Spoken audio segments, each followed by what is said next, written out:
two things, God and the Cats. All right, you guys, let's listen up. We won a game yesterday. And if we win one today, that's 2 in a row. We win one tomorrow, that's called a winning streak. It has happened before. So let's see some hustle. Let's jack it up a little. I got a feeling things are about to turn around for us. Yeah, you heard that right. It's not 3 in a row yet. It's not a winning streak, but man, oh man, after starting 0-8, did we even think that the Bearcats could be on the cusp of not just getting to a winning streak, but maybe ending the season on a winning streak? We'll get into that in just a moment, but it's always Colin Neal, Luke Scott, as well for Sam Houston Sports Talk. If you haven't already, be sure you follow us on all of our socials. Subscribe today to Sam Houston Sports Talk. All links are in the description. Got a lot to get to in such a bit of a short amount of time because I want Luke to get back to dealing with the pain that is his Cowboys. Boys are on right now, Colin. We're talking Cats though as of right now, and there's nothing better than watching talking about your school after a big win and watching your team tie at 0-0 right now. So we're quite early in on the game. But how about them Cats? Yeah, how about them Cats? And the Cats all over the place, really. We'll get into what happened Saturday evening in Houston and also Saturday night in Salt Lake City, Utah for men's basketball. Women's basketball also getting a win. Volleyball finishing their regular season. And also a big player for soccer enters the transfer portal and lots more to get to as well. But of course, let's start with Saturday in H-Town and Shell Energy Stadium football, getting the win over Delaware 26-23. I appreciate the birthday gift, by the way. It was a nice birthday gift from Sam Houston football. Luke, I'll let you get your takes on it real quick. Just kind of back to back wins now for the Cats and especially coming off of a very much uglier win against Oregon State in Corvallis, coming back home to Houston. Well, the Cats didn't make it easy on us. On Saturday night, there was quite the comeback brewing there for Delaware, but thankfully, that defense held up in the end, and I thought we ran the ball all night really well. That's what kind of kept the offense moving, and some kind of inconsistent play from Landon Locke, that quarterback, although it was his first start. Freshman guy. I actually thought he looked pretty decent. For that being his first start, I would take that all day. But Coco Brown, I think, is kind of the big time headline stealer from this one. Him and McCaskill, but especially Coco Brown. As Dak, get rid of it, Dak. Oh my God. Well, let me cheer you up though. Because Coco Brown obviously had the highlight of the game. Oh, Luke is.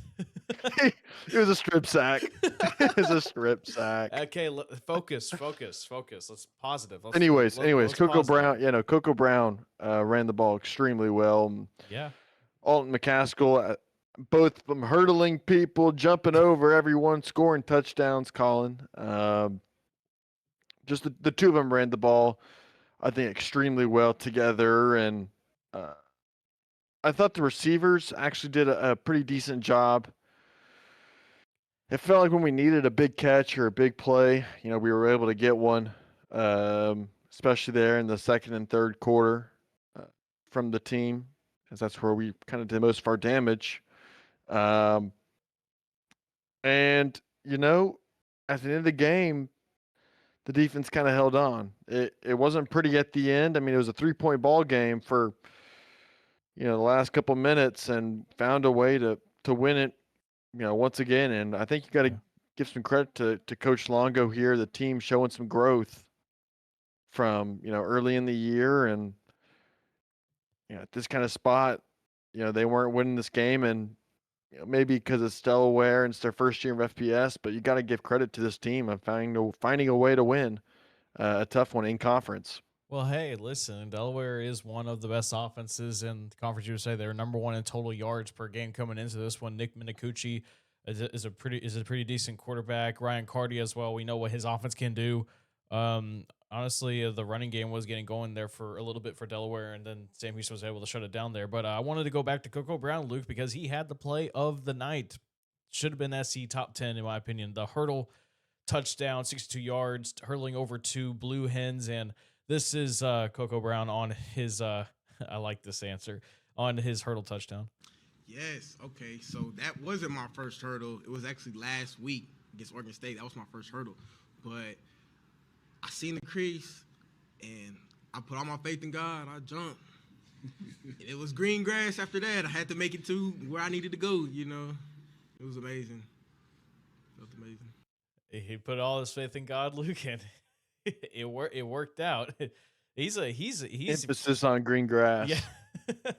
he honestly, Luke, he's having a heck of a breakout season, man. I give a lot of credit to Longo, like seeing it, like, hey, put him out there, and this was Longo on Coco Brown. Well, Coco is your throwback, blue collar, shows up every day, never complains. He's on the injury report 18 times, and he practices all 18 days. He's on the injury report. It just doesn't matter. And he's one of those guys that leads by example. He's not overly boisterous or talkative. He just shows up and goes to work, and he is the epitome of what we're looking for in a college football player. You know, he was a good, solid running back in January. He's a good, solid football player in January, and all he has done is go to work every day. And he is light years ahead of where he was in January. He's a much better runner. He's a better pass protector. He's a better run blocker. He's in better shape.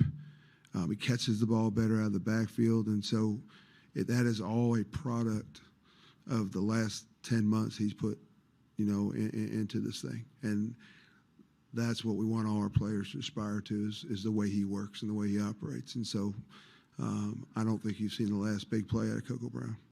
You know, Luke, we've heard about Coco Brown a lot, especially from Keeler, like how he was in the, you know, literally the talk was like about how Coco Brown's like this guy, he's gonna be really good, but we never really saw him play, Luke, until this year, and he's really having a solid breakout year, and I agree with Longo when he says that it's probably not the last big play from the redshirt sophomore. This was a guy that we talked about, you know, pretty early on this year in our season preview. We said, hey, if this guy, you know, is able to get some touches, you know, we like what he's been able to do for us in the past, right? Last year, I know he was redshirted for most of the year, or he got the red shirt and didn't play for that much. But you know, obviously in high school, the dude was running over people in high school.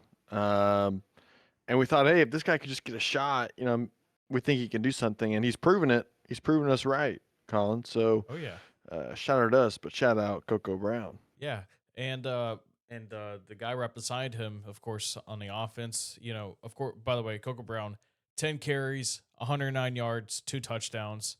Just a really solid night, efficient night overall from him. But right beside him was a true freshman quarterback making his first career start. And Luke Locke didn't start out pretty well. He started out 0 for 7. Like, he was getting the ball there, Luke. He was recognizing, you know, the open areas, the open receivers, but it wasn't. But there were a couple of them that were just plain drops. Like, there's like nothing that Locke can do. But there was just sometimes where he was just a little inaccurate on the throws because he just got a little, you know, as Longo would, you know, explain in a clip later that we'll play, a little jitters, a little jumpy.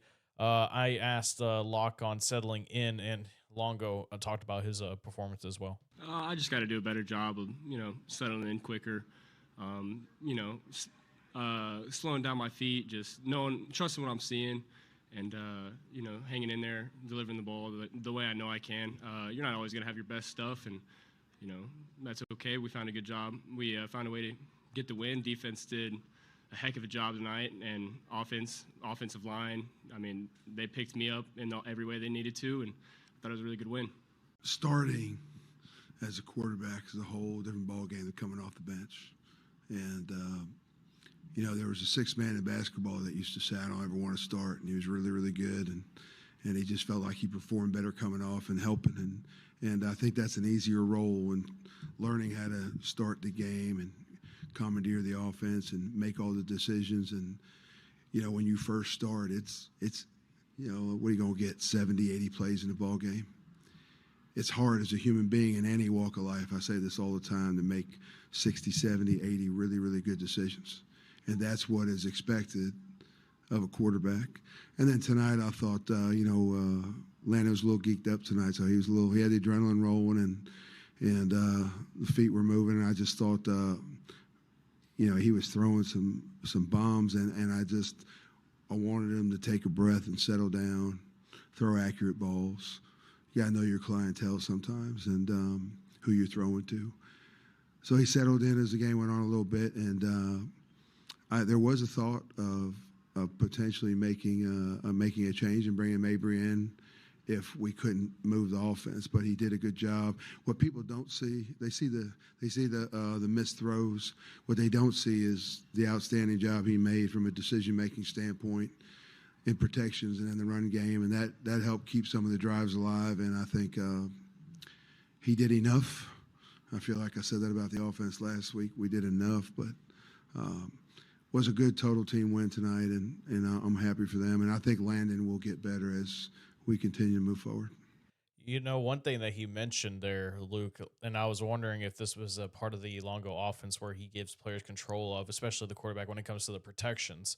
Luke, on the lowest pressure rate allowed in Week 12 on non-blitz pass rushes, and Sam Houston's offensive line was the 9th best, so only allowed a 12% pressure rate on non-blitz pass rushes. So it's, I thought the offensive line did pretty well. We saw Isaac Sohn get in a couple times. I think the 26 snaps, I believe, at left tackle Sohn did, and I thought he did a pretty good job filling in for Eckert. I don't know if that's just a rotation thing or a personnel thing or whatever, but Luke, really the offense had its best, really had probably its best all around game. I mean, if you take away some of the receiver drops, it would have been a much better night for the offense. You mentioned those drops. There was, I can think Chris Reed had one or two. It was kind of like everyone had like maybe one-ish or two drops that I think kind of hurt. Maybe the stat line just a little bit there for Locke, but. And Longo said, hey, we just did enough to win on offense. We just did enough. Last week was like emphasis on just enough. This week, I think the offense did much better. I don't know if he's given enough credit to Landon Locke in that regard. Just, first start and to do what he did, and against a good team there in Delaware. And Delaware was fired up coming into this one due to, head coach Ryan Carty, being the old Sam Houston OC. They were fired up playing us, and withstood a bad start. We, like you said, 0 for 7 or whatever it was. You're down 10-0 in the second quarter, and you're thinking, oh man, like this isn't good. And thankfully, your defense was able to really pull themselves together there after halftime and found a way to win. And the offense did a great job rebounding off that bad start, so you got to give them credit. Here was Longo on the defense. So pass rush hasn't been, the strength all year. I thought it was, it wasn't even part of our system. First couple of weeks, I didn't like where we were pass rush standpoint, but that has been an emphasis over the course of the year. The defensive staff has done a really good job scheming pass protections.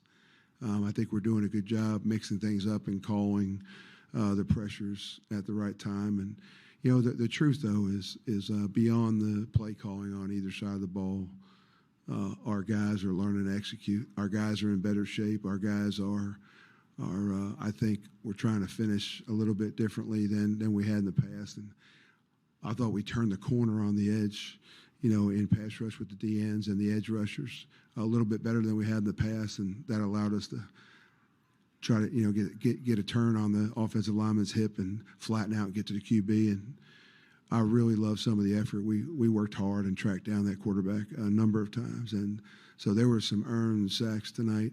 And then part of that is we did a good job in man coverage, so they're not able to trigger the football, and it enabled us to pursue the Q and bring them down a few times. So it's a cumulative defensive deal. Happy about it. Needs to continue, and it also helps to have those 3 defensive linemen back. Yeah, the line has really stepped up. The pressures have been getting there. I was gonna post the PFF grades earlier today and show them on here, Luke, but it said that the defense had 10 sacks, but they had 8. But that's still really good. The 8 sacks is the most since 2010 when they had 10 sacks against Nichols. Christopher Eaton Jr. had 3 of them. Luke, you were a guy that was pretty high on Eaton Jr. heading into the season, and I mean he really had his best game of the season. And I got to ask him. I asked him what happened after the onside kick, and the offside kick I'm referring to is what had Delaware give Delaware one last shot to either tie it or go for the win inside the final 2 minutes. And I will say from that, I was like, no, we're not doing this again. Jack State all over again. It felt like a few weeks ago. But this was Eaton on the message to the defense after Delaware got that onside kick. Oh, the message is always simple. Never flinch. No matter what the situation is, no matter where we are in the field, trust the guy next to you and never flinch. And we don't just say it, we believe it. It doesn't matter who we're going against or where we are. We're never going to flinch. It's always a bend, don't break type of mentality with us. So no matter, where we are, we're always going to have each other's back, and we're always going to put our back against the wall and always fight out of it. And you also had Cecil Powell with an interception. I mean, really the secondary as a whole, Luke, they did pretty well. And Eaton even said, hey, we don't get the sacks without the guys behind us in the backfield. And I mean, overall, against an offense that's been really good, been pretty good this year. I thought the defense did a really good job. They probably had another just back-to-back good performances overall.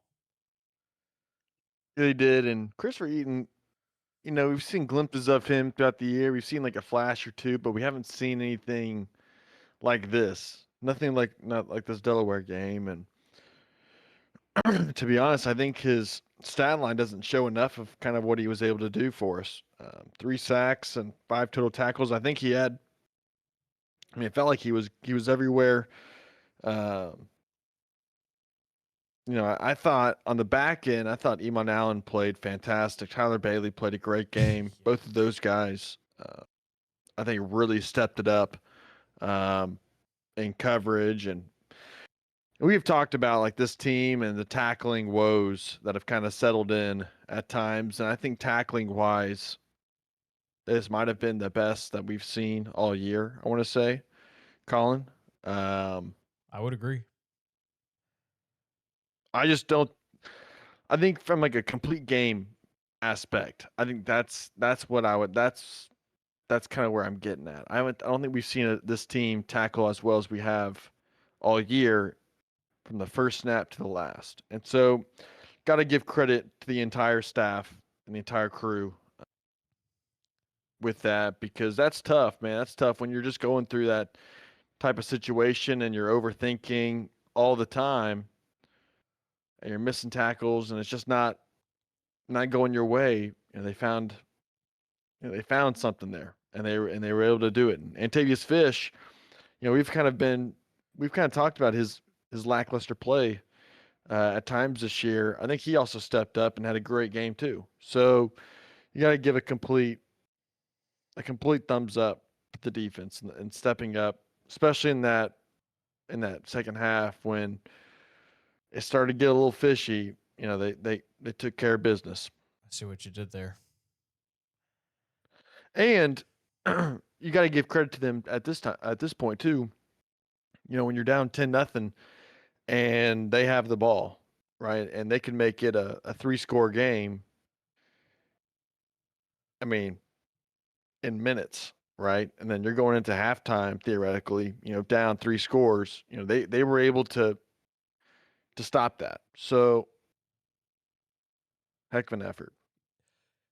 You mentioned Antavius Fish. He had 10 tackles, 6 of them solo tackles. CJ Brown, by the way, real quick, he had 7 total tackles, all 7 of them solo. So, I mean, it's really nice to have a guy like him back in there. Fish, by the way, also had a forced fumble. Eaton also had a forced fumble. Recoveries by Zakai Lawton and AJ Sargent. You also had Jace Arnold that forced the fumble, but that wasn't recovered by the defense, of course. Shout out as well to Christian Pavon. He went 4 of 5 on field goals. He is the first cat since 2022 to make at least 4 field goal tries and only the third since 1991. And that earned him the honors of getting Conference USA Special Teams Player of the Week. And I will say, though, that getting that 3 points, Luke, going into the locker room at the second quarter when on that drive, which looked like pretty crazy, like it wasn't going to do anything, Luke, because, Luke, they converted on a 3rd and 17 and a 4th and 18 on that drive alone. I like that's just crazy. Like, I couldn't believe how aggressive that Longo was getting. But you know what? You're 1-8. You're not going to the postseason. Why not? Why not have some fun? Why not be aggressive, especially with the freshman quarterback? That makes it even more crazy. I mean, but you set up Yvonne for a 33-yard field goal or late in the second quarter, and you receive the ball out of the locker room. I think that drive is going to get overlooked, Luke, but I'm not going to overlook it because I think that was a very big deal in setting up Pavon for those 3 points going into the locker room to tie it up. Well, of course it was. Now you're kind of in an interesting predicament. You've won 2 games in a row, and you just started your freshman quarterback, Colin. I kind of want to start to look ahead now. Oh, okay. I was kind of waiting for this conversation because I was kind of curious to see what your perspective is. Well, I know the red shirt burning and whatnot, so obviously I guess you really don't want to do that. But Luke, just imagine how big it would be to end the season on such a high note because they have such a shot. They have a really decent shot of ending this season on a 4-game winning streak. You really do. And correct me if I'm wrong, but he can play one more game, correct? No, he's appeared in 4 games, so he can only appear one time because he appeared first against Hawaii. He appeared secondly against UTEP. He appeared a 3rd time against Oregon State, and he appeared, of course, 4th time this past game. Well, what do you think? You think it's back to Mabry? To Mature or Watson? Well, this is not something I heard or anything. This is just mainly speculation. I want to throw that out there. This is speculation. Just a disclaimer. But Luke, with how Longo has talked about Watson, I think he's out for the year. It is a knee injury, and I don't know. Just someone tells me that Watson's done for the year. Okay. So regardless, I don't know. It's I'm pretty sure Longo and Locke have had this conversation or are going to have this conversation if they haven't already. I'm sure Longo's going to be like, "Hey, like, listen, like, it's up to you if you want to burn the red shirt and you play the rest of the way." Because right now, Luke, I mean, after starting 0-8 in not really great fashion, it's this time of where you want to show what you got. Hey, build into next year. I mean, Luke, it's such a big deal to finish a year strong, no matter what your record is, because you could have such a great regular season, but then if you end badly, Luke, that it leaves a little bit of a sour taste in your mouth a little bit. And imagine how important it will be for when the portal opens up, and other things really to get next year going. I mean, I don't want to go ahead and look forward to next year since there's still only 2 games left to go for Sam Houston football. I mean, it's a tough decision, But man, I just can't ignore the importance of finishing the year strong, Luke. I think Locke should play the last 2 games just because of that. Yeah, my thought process is kind of like, look, if the dude is super for real and he's great next year for us, he's gone. He'll transfer. So to me, I don't think redshirting's a big deal for Sam Houston now. I think you can take advantage of it in the transfer portal, but when you're going and grabbing players, but I don't think you're going to be able to take advantage of it in your own home, in your own roster, because if you have a good player that's worth redshirting, someone's going to just come and get them from you. So I think we just finish out the year with them and try to build as much momentum as we can for next year with Locke starting. I mean, that's kind of where my head's at. I'm good with Mature, Colin Coward. We're good. We're good. Landon Locke's here. So here's how I view things a little bit with Locke. He's much more. He makes decisions much quicker and much more efficiently. He sees a guy open, Luke, he's slinging it. Now the accuracy part is now that's a good reason why maybe the accuracy is not that good, but Luke, he's slinging it.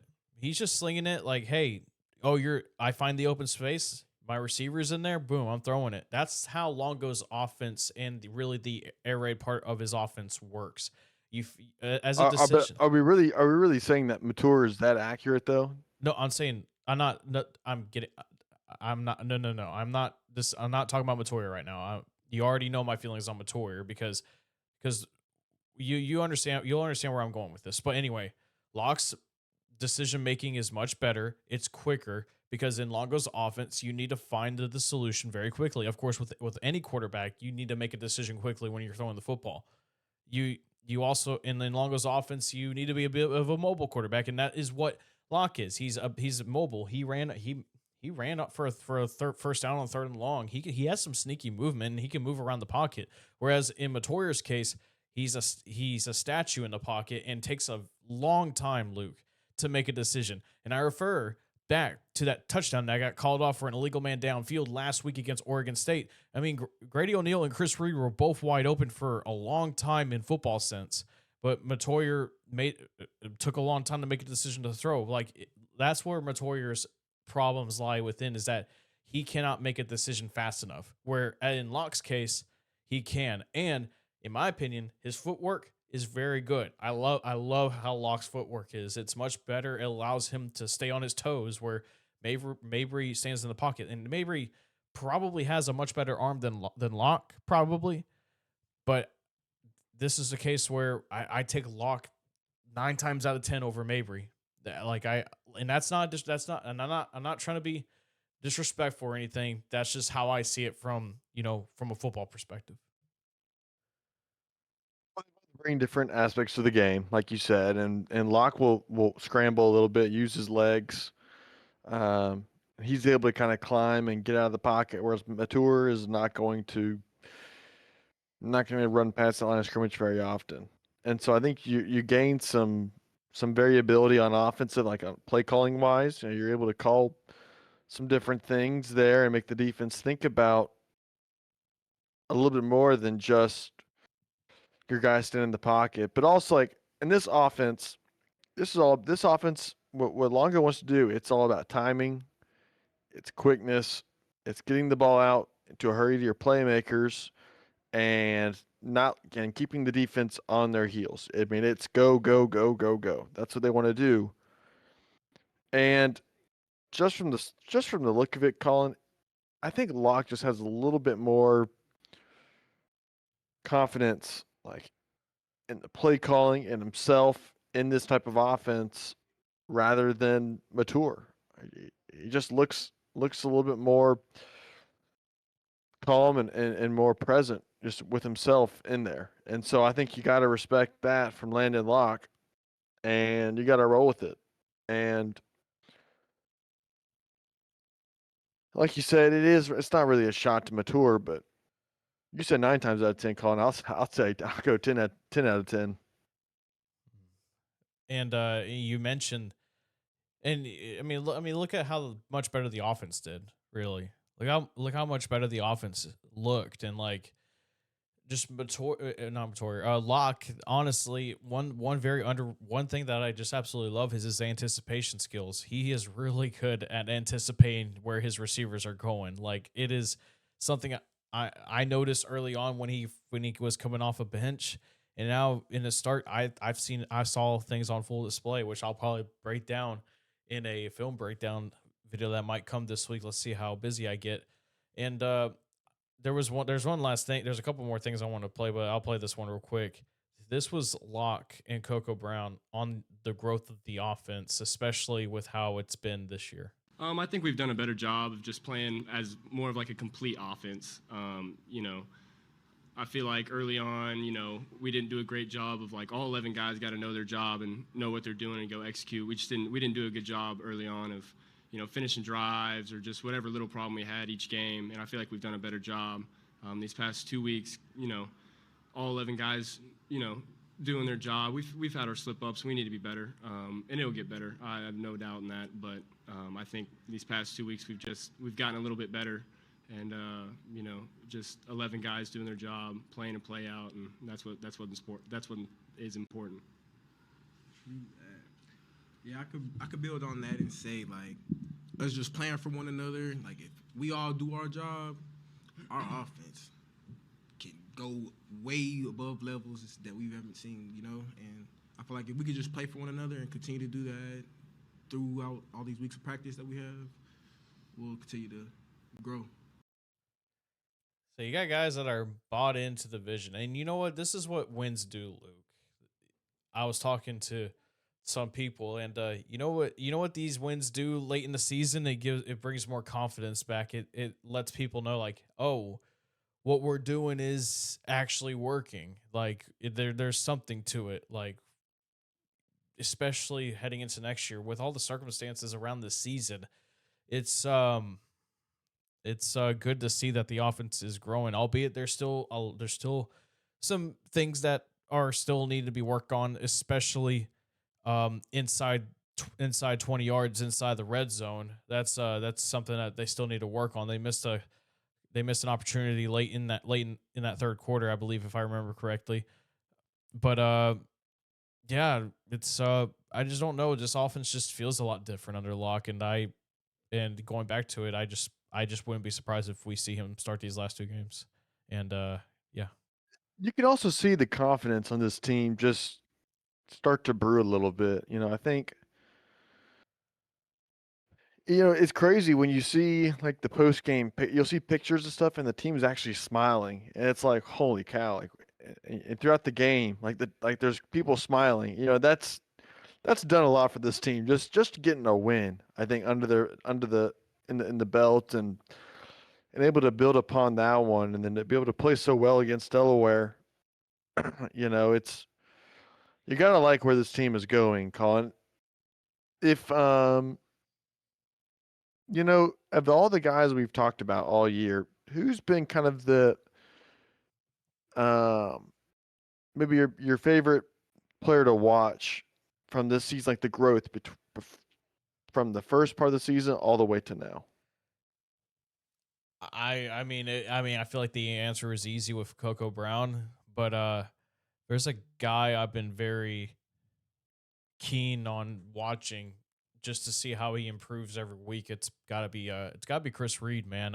Chris Reed, there was a good portion of the season, Luke. Like, man, if only these receivers could like separate, get in the open areas with some separation. And Reed's really the one that's been standing out in that regards. I mean, I'll throw out Grady O'Neal as well in that instance. I mean, he's been.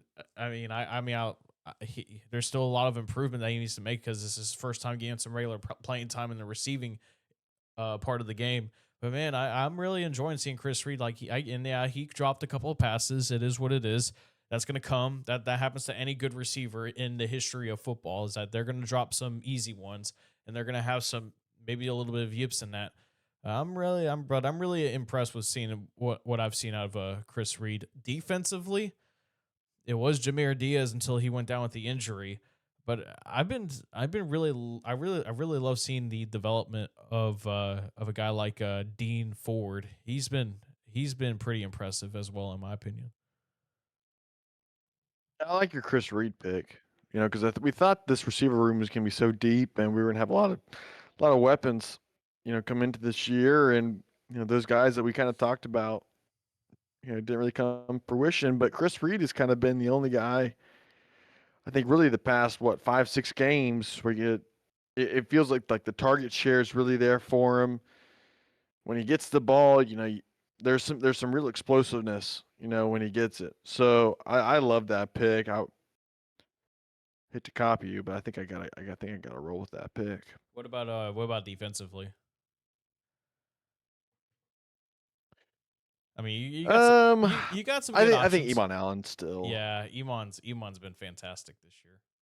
I mean, he's just been really good for us, and I think you got to throw in, the defensive, the whole unit hasn't been necessarily spectacular, but I think if there's one guy that's really just stood out, and and we knew coming into this season, like, okay, that's probably our best player, but he just has been, and I don't think it's very close.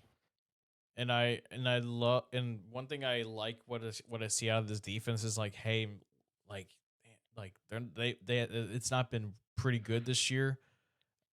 I mean, recently it's been much better, but man, Luke, they find There's ways. no quit. There's no quitting. They find ways to in that not finding and not like quitting and all. They find ways to turn the ball over, and hey, if Freddie Autry-Lindsey's defense is that right now, the way they're forcing the amount of turnovers, I'm kind of curious to see how it does after a full offseason when they, potentially bring in guys. And of course, it will matter a lot. And I'll say this right now, it will matter a lot of not just how many players leave the portal, because there are players that are going to be leaving for the portal, Luke. It is what it is. That's just the reality of college football.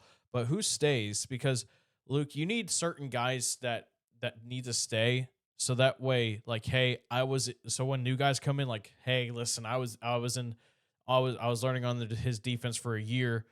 But I know what he wants, and I'm gonna help you so he can get there quicker, to like playing like a more unified uniform unit. Yeah, I mean, you hit the head of the nail. You hit the nail on the head. Ooh. Messing up phrases. Come on now. I know, but and you talk about, like, since Jacksonville State, like that game, I think the defense really showed a ton of heart, and I don't think they got enough credit for UTEP. Louisiana Tech, they didn't play great, but the past two games, Colin, they've really stepped it up, and also in the red zone. I mean, like, Oregon State they had a ton of yards. I mean, the quarterback threw for, I think it was over 300 yards, or nearly 300 yards against us, and Delaware, we're throwing the ball over the field too, but we catch them out of the end zone. So I mean, when we needed them most, they were able to come through and, like you said, generate a couple turnovers and fumbles, interceptions. They've just kind of found different ways to do it, and you have to give them credit for that.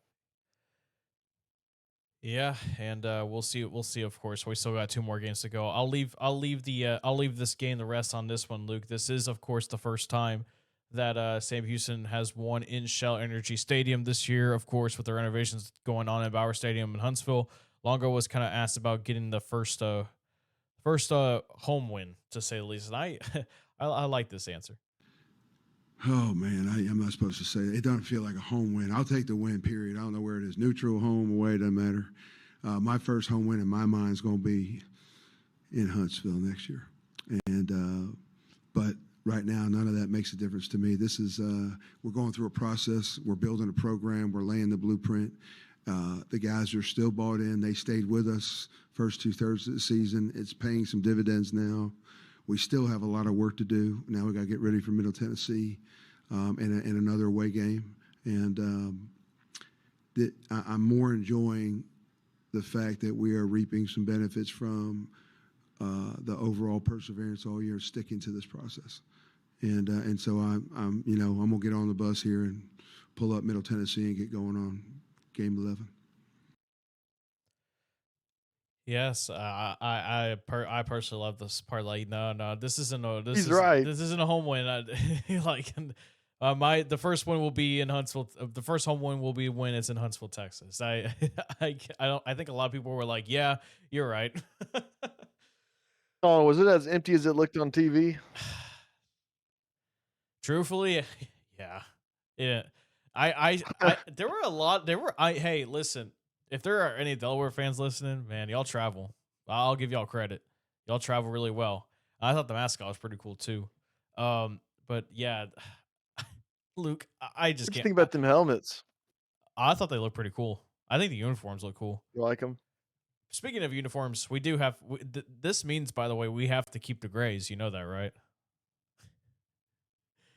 Colin, I don't like the grays.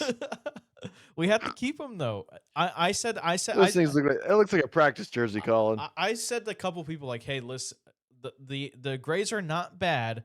I just wanted black first. Like a lot of people wanted black first. If we would have if we have to bear the grays for now and like we get blacks, then okay, cool, fine. But man, Luke, I really want blacks because I think black and orange will look so cool. And it's also the fact that you did a blackout last year, which, but anyway. I think I'd love to see some white helmets, Colin. Ooh, yes, white helmets, like an icy white look.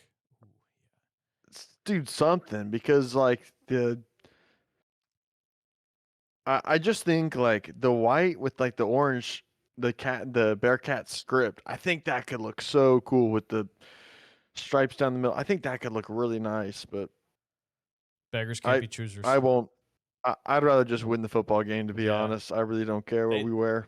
I'm just saying we just need to wear the grays now.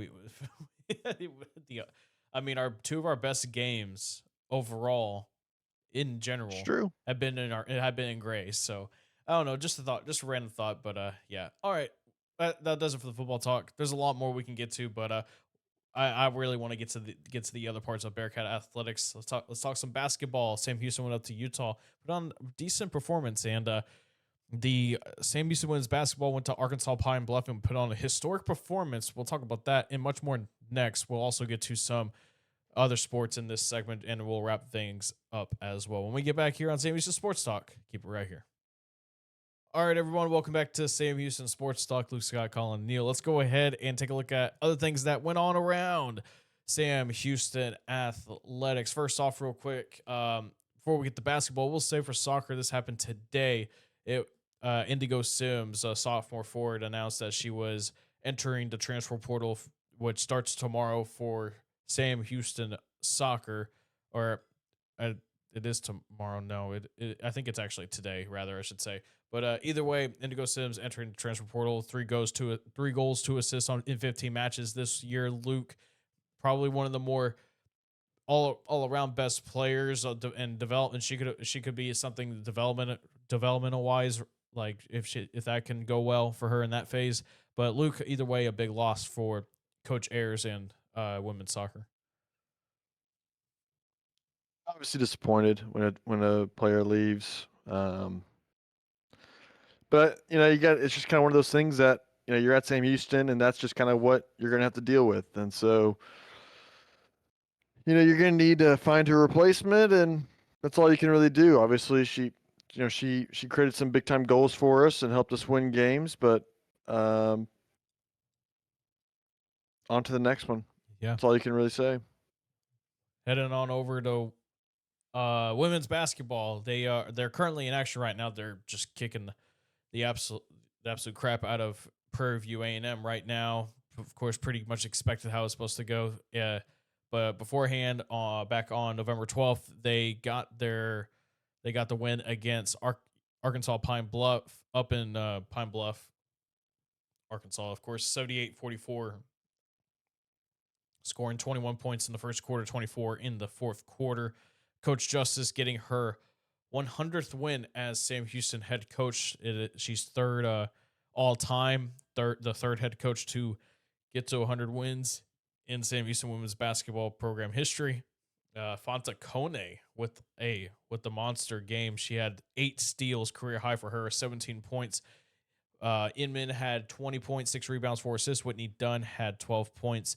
Blessing Oko also with a couple of 3-pointers, 6 triples hit in this game.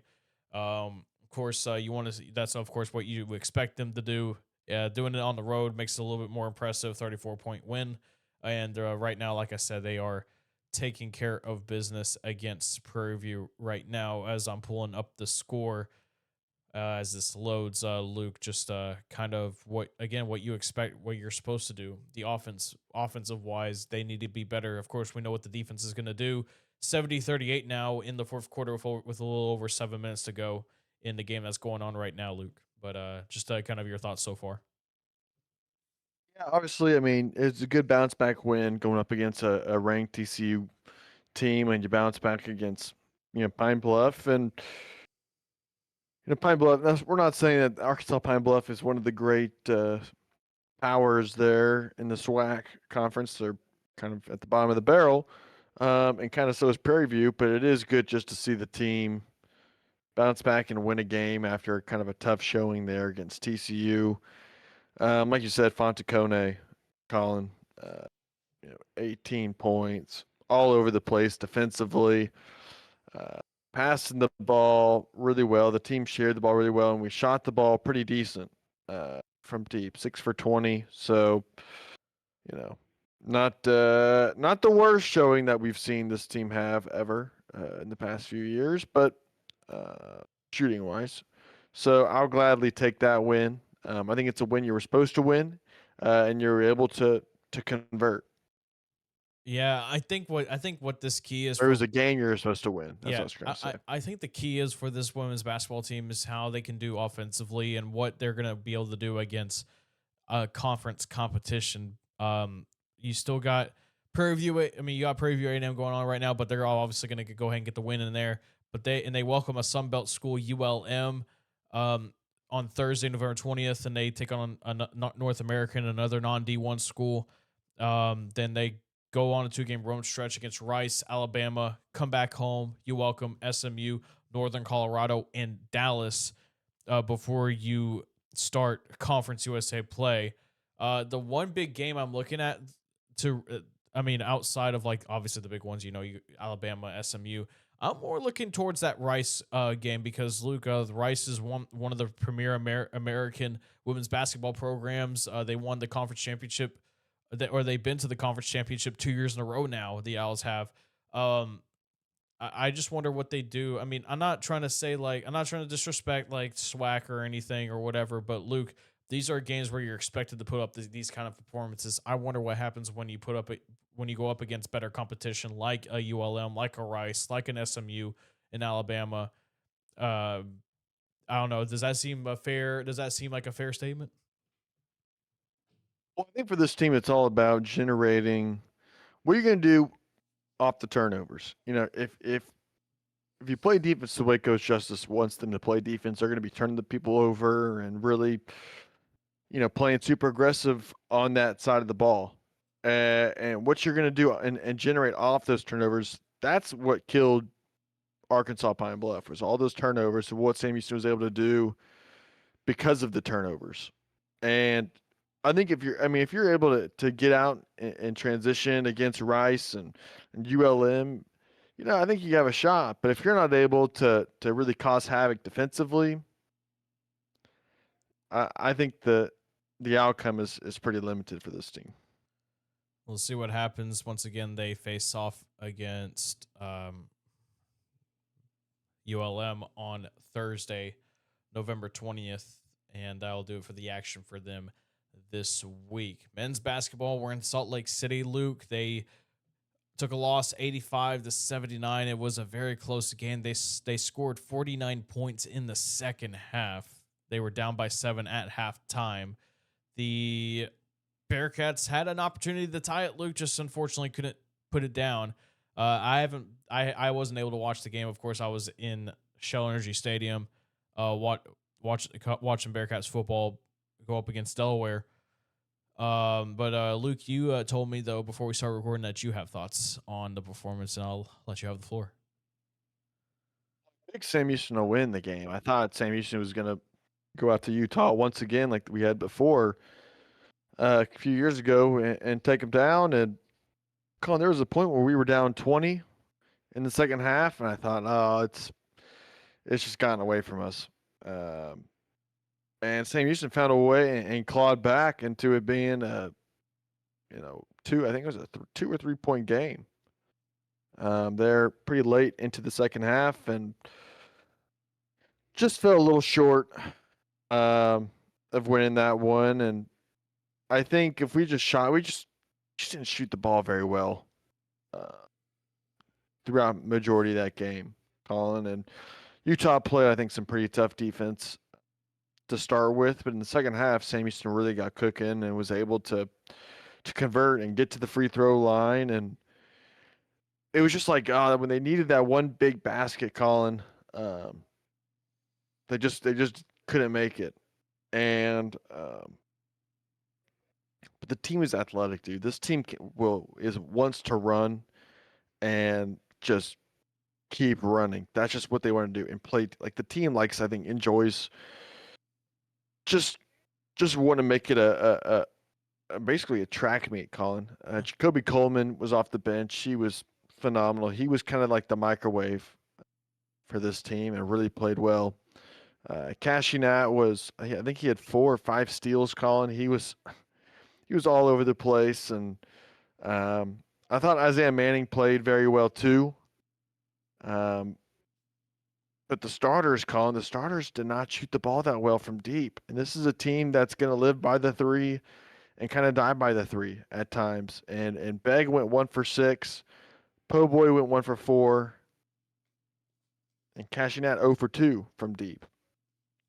I can live with the 0 for 2 from Nat, just what he brings to the boards and defensively and in transition. But you got to have your starting guards to shoot the ball better, and I think that getting down 20, they're about midway through the second half. That's what just kind of iced it, and we made a great comeback and just fell short. But man, if you just play halfway decent defense at the start of that second half, Colin, we win this game.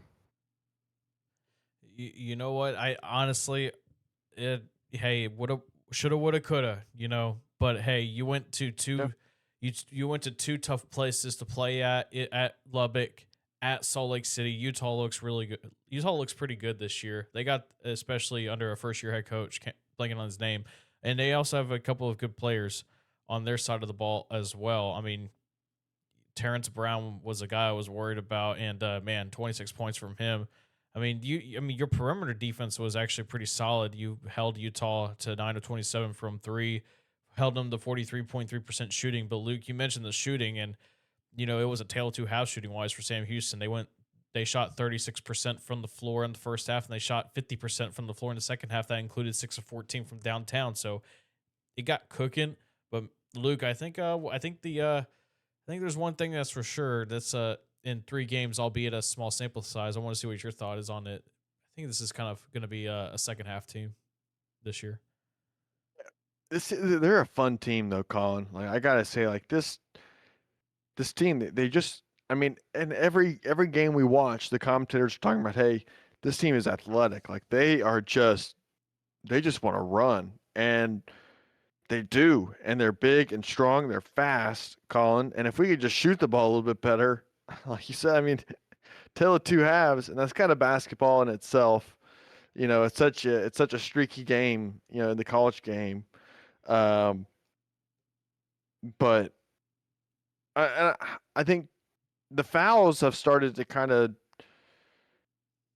become a story now. I agree. I think mid majors at the beginning of the years, they're always going to get called for more fouls when they're playing against the bigger D1s because they just do, Colin. It feels like that's how it is every year for our teams. And I think once we get into conference play, that they'll let them play a little bit more rather than at the beginning of the year, where I think everyone's still trying to get their bearings under them. But we we gotta quit fouling, dude.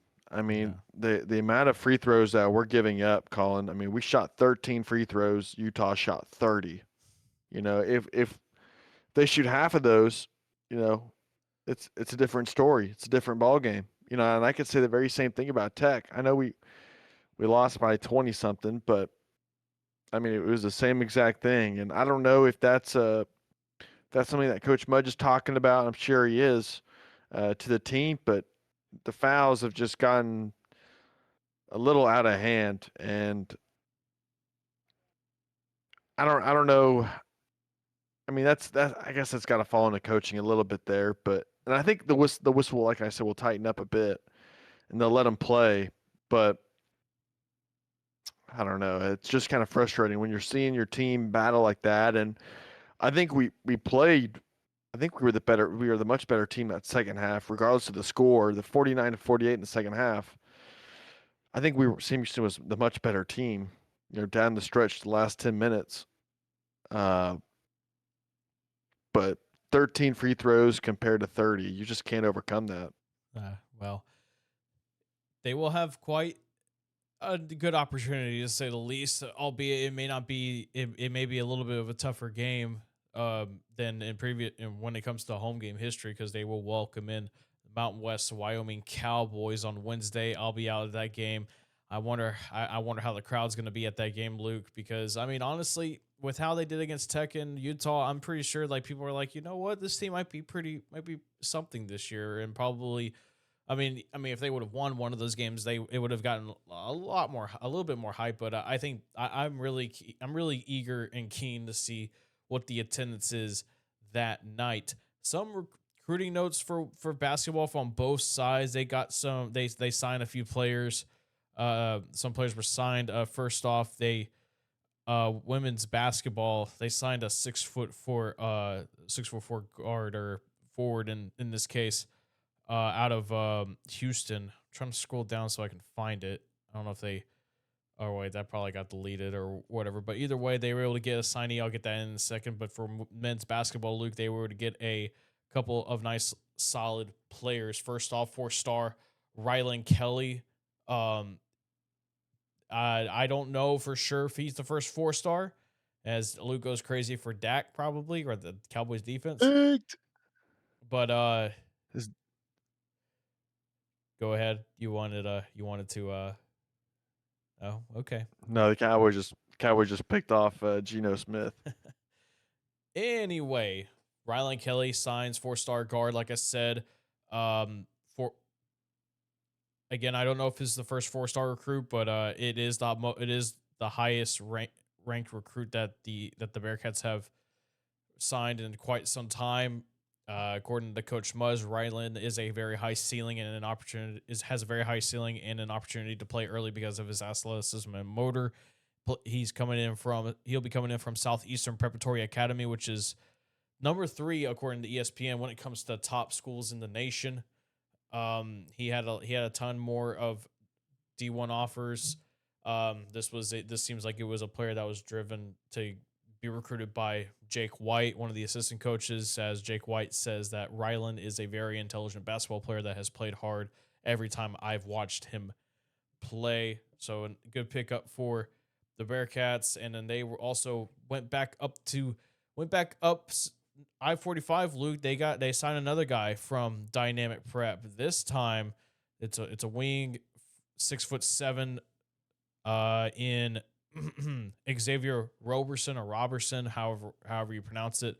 Mudge says that they're thrilled to have him. He's a long and athletic wing who brings the real two-way potential and an outstanding work ethic. Xavier's ability to stretch the floor and defend multiple positions and compete at a high level will make an immediate impact on their program. Assistant Coach Fobb says, we believe Xavier has a huge upside. His motor is elite. He plays the right way. He's going to fit perfectly into our culture. So, I mean, of course, besides the cliche, like, oh, this seems like a great signing, Luke. There's one thing I can draw like a similarity right now, Luke, is that they when it comes to both of these recruits, they're looking at their motors. And with how this team is this year, Luke, I think I kind of see what Mudge is trying to have his identity of a team that he wants to be, he wants to have. I agree. I think Coach Mudge wants a long, rangy, athletic team that can just outmatch Outrun. our conference. Yeah, athletically, I think defensively, getting those type of guys that can really, kind of shrink the floor a little bit just with their athleticism and size defensively and really kind of constrict you in a way. I think that's what he's looking for, and we know Coach Mudge offensively, what he wants to do there, but defensively, I think that's where he's kind of more making a focus and signing a 4-star guard. I mean, we all know stars don't really mean that much at the end of the day, but it's definitely quite the look. And hey, you got to be excited about this, right? I mean, this really looks like something like a true foundation what Mudge is trying to build here at Sam Houston. Yeah. Looking at, finally got the name, Amaya Hall, I believe that's how you pronounce it. It could be wrong. I don't have pronunciation guides whatsoever for these recruits, but Hall seems like a very interesting get for women's basketball. 6'4" forward, comes out of Summer Creek High School. Like I said, in Houston, she was labeled as a center on the recruitment graphic, on the signee graphic. She was a part of this 2025 6A championship team at Summer Creek, so she's got some championship experience. But really, what stands out really about this one, Luke, is that they're bringing in some length, some height to this team. And we look around Conference USA, Luke, the Sam Houston Bearkats, one thing that they're gonna, when it comes to women's basketball, Luke, Justice's teams are gonna be physical. We keep saying it, but you're gonna need some length to compete in Conference USA, and I think this is a good first step. I think so too. I think it's kind of similar to what Mudge or what Coach Newton was trying to build when we first moved from Southland to the WAC and into the WAC into the Conference USA. It's kind of a similar type transition. I think it's just taken Justice a little couple more years, maybe due to the results that they've had just for the past few years. But I think they're trying to move that way, kind of the same as Hooten did and Mudge is currently.